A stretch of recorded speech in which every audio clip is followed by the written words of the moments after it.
Hey, what's up, everybody? Welcome to the Rules of Engagement. As always, I'll be your host, Nick, axslav, ranish, as we take a look at strategies and tactics used in the game of Starcraft 2. Today, we're going to take a look at several of the games from WCS Round of 32 Premier League, WCS Americas, Group D. We're going to take a look at the 12-minute Hive tech in Zerg vs. Terran in Suppy vs. Heart. Then we're going to talk about how to perfect your Tommy builds in Hello Kitty vs. Heart. And then we're going to talk about the Phoenix Colossi composition in Hello Kitty's match against Ryung. Of course, after these three segments, we'll go on to the viewer Q&A, so submit any questions you have to me on Twitter at axslav or in YouTube comments at www.youtube.com/official MLGSC2. So our first segment is going to be that 12-minute Hive tech and Zerg vs. Terran. A couple things we'll talk about are first, how Overlords are Suppy's best friend. Then we're going to talk about 3 base pressure TVZ and implications and goals of committing yourself to said pressure. And then also sacrifices, when it's good to make a sacrifice, when you want to avoid it, and how to understand what bases you basically can't be sacrificed at any point in the game.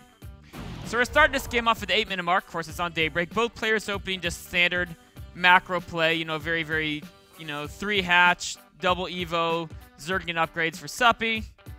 Ryung, of course, 3 orbital command centers, double, E-base, and then adding more production facilities. Very standard stuff.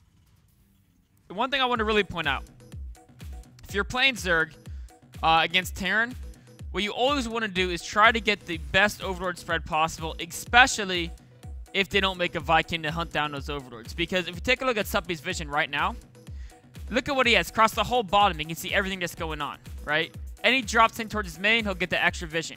Across the top, the same thing. He's got these great Overlords over here, and he's actually, I think he's actually sending an Overlord.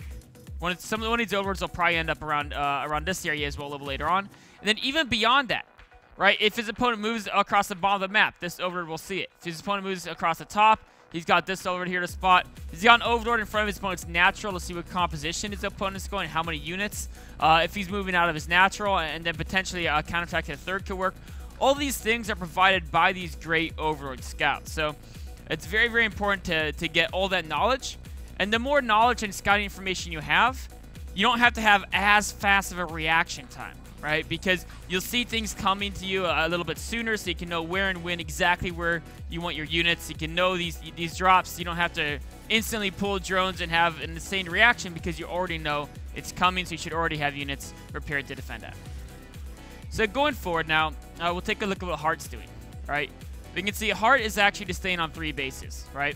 He's got 1, 2, 3 bases, no 4th in sight yet, not even started that 4th command center. So he's basically dedicated himself to heavy pressure off of 3 base. A lot of reactors going on, reactor on Widow Mines, 4 reactors on Barracks and Marines, reactor Starport, etc. A lot of production, a second factory being built here as well, so definitely really cranking out 3 base heavy pressure. And the implications of 3 base heavy pressure are pretty much this. If you're a Terran and you really want to go after your opponent with this 3 base pressure, you have to realize that because you're not taking a 4th base, if your opponent has 4 more bases, they're going to be ahead of you in economy, right? Especially, maybe not in the short term, because you're going to have relatively close to worker counts, plus you have 3 mules, so you might even be ahead of them in economy. But as your main mines out, as your natural mines out, you're going to fall behind in economy against an opponent who's on 4 bases, and you're behind in gas economy. So that's only okay under the assumption that you're going to be going up to 3-3 bio, and they're stuck on Speedling, Baneley, Mutalisk.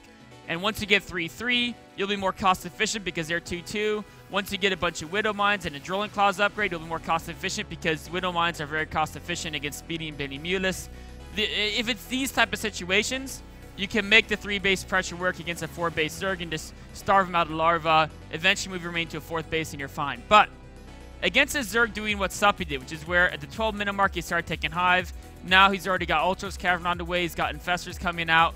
He's got, he's going for the 3rd Carapace upgrade as well as Adrenal Glands. This is a situation where if you commit yourself to 3 base pressure, exactly what Heart's doing here, he has to deny this 4th base, right?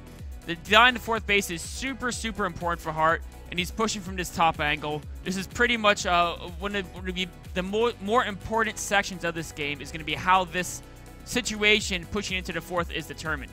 The good news for Heart, he's denied the creep spread over to the top. He's already killed those tumors, pushed the creep back. The tricky news for Hart is this position. It works both ways, right?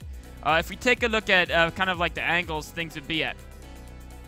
What Hart wants to do micro-wise with this Widowmine biocomposition, his goal is to basically get the Zerg units to clump up as much as possible, and then have the Widowmines get those massive hits off on the Banings, and the Rinse can come in and kill everything else. To do that, it means he needs to kite backwards. The tricky part is if this Bioforce goes too far out this way, right?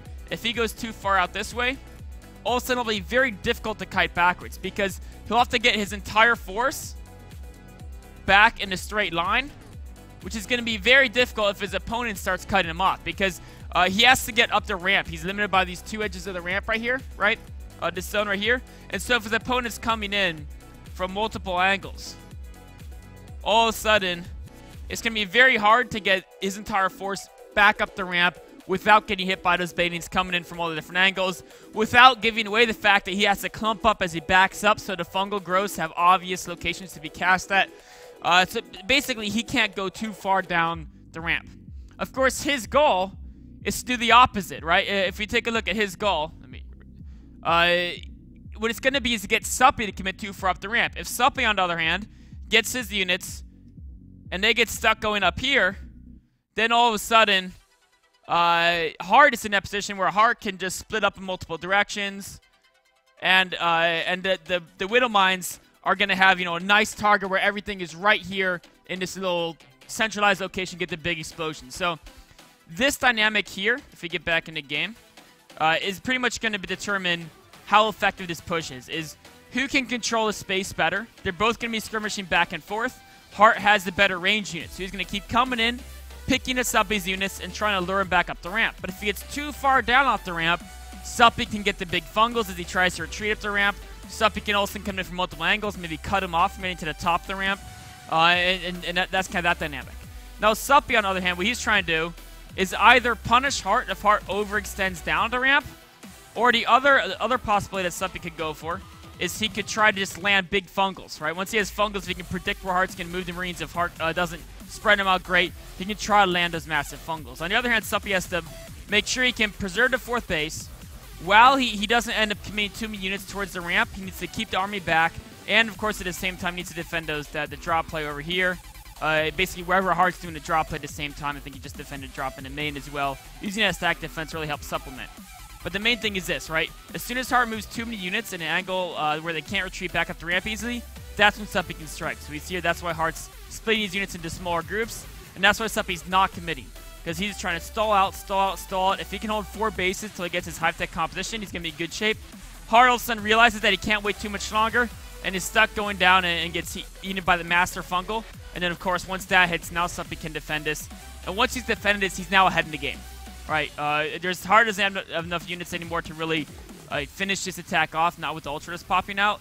And as long as Suppy can hold this base, even if Hart can keep the 9 to top left base, we're talking about a 4-base Zerg with Hive Tech versus a 3-base Terran, which is not really where Terran wants to be. If they have a bigger army, if they have like a big upgrade advantage, they can do that. But in this situation, neither of those things is really, really true. Right? Of course, Hart's just going to back up here, and Suppy obviously doesn't want to charge up that little ramp. But now we're in a situation where this is the disadvantage of going at 3-base pressure Terran. If your pressure doesn't deny a base or get very cost-efficient trades, then you're kind of just playing from a little bit behind, and you're building that 4th command center, and you're asking yourself, why did I not build this command center 5 minutes ago, right? Because in the last 5 minutes, I haven't really been able to get anything done with my superior units. Cost efficiency, I've been cost efficient, but not by that much. Not by enough to compensate for the fact that he's had an additional base for all this time, and he's gone up to Hive Tech. Those are the 2 things you can't let happen. So going forward in this game, of course, Hart's going to keep pressuring. It's still going to be the same dynamic I talked about, very important before. Suppy was backing away to deal with a drop here, but very important that he actually, right now, he was starting to back away for a drop, then he realized he can't afford to do that. So he actually sent more of the units back up this direction, and is not sending too many to defend this drop. And that's because it's extremely important to understand what's the most important base. For Suppy, at this stage, right, he knows the Terran's on 3 bases. What he needs to do is keep his mining bases alive. It kind of sucks to lose your main. It sucks to lose, if you lose his Hive, potentially, that would be terrible. Losing the spawn pool is not going to be fun either. But None of these things are quite as important as the 4th mining base. This base is his main advantage. If he loses the Hive, as long as he rebuilds his Ultra's Cavern before it dies, or make sure he doesn't lose that, as long as he keeps his Infestation Pit and rebuilds his spawning pool quickly, he's kind of okay losing some stuff in the main base. And in fact, he's actually going to get some units in time to defend it as well. Same thing with the top left. He's okay losing this base. He doesn't have a lot of drones there. This base is the base that's very hard to defend anyway. Drop play can shut it down. It's kind of like a base you take just to distract a lot of Terran's forces. This base is not a base that Zerg takes with the intention of needing this base to stay up. It's a base they take and say, okay, it's going to cost me 300 minerals to take this base, and it's going to cost Terran more than that resources and army to continually deny that base. So overall, it's a good move to take it just to force him to keep doing that. So now we're in a situation where the 3-base pressure didn't really work. Yes, he killed a base, but Suppy still is on 4-base. He's still on Hive Tech. He's now about to get 3/3 upgrades. He's gotten Fester Ultra versus just pure bio, and his spawning pool is being rebuilt, so he's not going to have any production deficiencies either. So now Heart's in a position where Heart needs to hold this 4th base. This is super, super important. This is the most important base in the entire game, right? Suppy, I mean, he can have this base cancel, and it's okay because he has this base down here. In fact, if this base wasn't killed and canceled again, Suppy could even lose this 4th base, and it wouldn't be the total end of the world because he has this base here as well. But now as we're approaching the 20-minute mark, it's extremely important to have 4 bases. Suppy can afford to lose any 1 base and still be on 4 bases. Heart cannot. So knowing that fact, that is what makes this the most important base in the game. And Suppy right now, he knows he has an advantage because how the first 18 minutes, 20 minutes of the game is played out. So as he goes up here, right, as he pushes forward, of course he's going to deal with their little drop again and try to reestablish this base. And this is important to keep rebuilding this hatchery. Remember how I said losing this base isn't the end of the game for Suppy? It's not, but it's still very important to continually rebuild it, because doing so means that as long as you're rebuilding this base, it's not the end of the world if you lose this base either, because you have that backup base. So you always want to have a backup base as Zerg in an ideal situation. So you can see Suppy here is pushing in, and looking at this from Suppy's view, his goal now is he knows the 4th base of Terran is the most important thing in the game. He knows he has a more cost-efficient army. He's got a lot of Infestor energy. His goal right now is just, if I kill a 4th base, I win the game. Now the question is, can I take the 4th base with the full army there? That's a tough question. It's not super, super obvious. But the real thing comes down to the fact that, actually, sorry, I missed something a second ago. Here we go. Yeah, the real important thing, and me fast forward back up to here real quickly, is as he comes down here, right? Oops. He's going to notice his opponent pushing over this angle, right? And then his overlord over here, what he does is he sees, okay, a triple drop coming down here, right? Now, the instinctual reaction of almost any player, when they see a triple drop, they say, okay, I can't deal with that with just some rallied units. So I should grab some of my army and send it back to defend the main, right? Because that's obviously where these drops can go. They can't go anywhere else unless they run over the army and die to fungals. But Suppy says, you know what? I know that his 4th base is more important than any one of mine, which is exactly what I just talked about over the last 2 minutes, is how this is the most important base of the game. So Suppy, knowing that, he can make the sacrifice, right? He can say, okay, because I know this is the most important base and my main isn't as important, I can go ahead and not worry about that triple drop. All I have to do is kill his planetary, and I'm in good shape as long as I can get back in time to defend, you know, my more important base, the 4th over here. So that's exactly what it is. He kills a planetary, knowing that it would require his whole army to go kill that planetary. And no, it's not because there was a planetary. It's because if he didn't send his whole army, you know, the extra units of Heart could have defended, right? So if he just sent like 3 Ultralists, Heart would have pulled the units down the ramp and defended. So he knew that if he sent his whole army, Heart can't hold that planetary with 3 dropships out. And he knew that, yes, he might lose. I think he just lost his Ultra's Cavern, he just lost his Greater Spire, and he's probably going to lose his Hive. But that's okay because now Heart lost that 4th base. Without that 4th base, we can see Heart's really struggling to keep a decent economy, right?